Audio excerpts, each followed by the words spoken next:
हमारे CP sir हैं Brajesh Kumar Jha sir, उनकी सूचना से additional CP sir Mahendra Bagadia sir की सूचना से हमने ट्रैफिक ब्रांच ने लास्ट 10 दिन से मॉडिफाइड साइलेंसर के विरुद्ध ड्राइव जो है वो चालू की थी। उसमें मॉडिफाइड साइलेंसर को रिमूव किया गया है और उनको आज डिस्ट्रक्शन करने की कार्रवाई जो है वो की गई है। इसमें आरटीओ से अभिप्राय लिया गया है, कंपनी के जो मैनेजर्स हैं उनका अभिप्राय लिया गया है, कोर्ट का प्रॉपर ऑर्डर लेके आज उसका निकाल किया जा रहा है।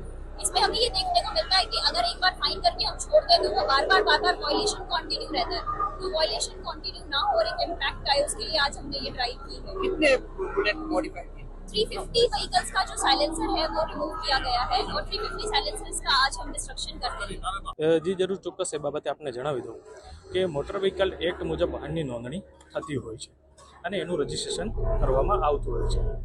અત્યારે હાલ જે માર્કેટમાં જે વાહનો આવતા હોય છે કંપની દ્વારા બનાવેલા વાહનો આવતા હોય છે એની અંદર આપણે જો જોઈએ તો કંપની ફિટેડ જે વસ્તુ હોય છે એનાથી વિરુદ્ધ જઈ અને અલગ પ્રકારની વસ્તુઓ લગાવવામાં આવે છે। એટલે એનો મતલબ કે અલગ પ્રકારની એસેસરીઝ લગાવવામાં આવે છે। આ એસેસરીઝ એવી હોય છે કે જે જાહેર જનતાને પણ નુકસાન પહોંચાડતી હોય છે અને ટ્રાફિકના નિયમોનું પણ ઉલ્લંઘન કરતી હોય છે અને મોટર વ્હીકલ એક્ટનું ઉલ્લંઘન કરી અને વાહન ચલાવતા હોય છે। તો આવા રાહદારીઓના વાહન પકડીને ડિટેન કરવામાં આવેલા છે અને જે પણ વધારાની ઇલીગલ એસેસરીઝ લગાવેલી છે એની ઉપર દંડનીય કાર્યવાહી કરે અને એ એસેસરીઝનો નાશ કરવામાં આવે છે। સાથે વાત કરીએ આ વસ્તુનું વેચાણ થતું અટકવું જોઈએ એવું તમારી દ્રષ્ટિએ ન થવું જોઈએ, ખરેખર નાખે તે પછી કામ કરે। જી જરૂર ચોક્કસ એ બાબતે આપને જણાવી દઉં છું કે આ એક લો એન્ડ ઓર્ડરનો વિષય છે કે જેની અંદર પોલીસ દ્વારા એની પર કાર્યવાહી પણ કરવામાં આવશે।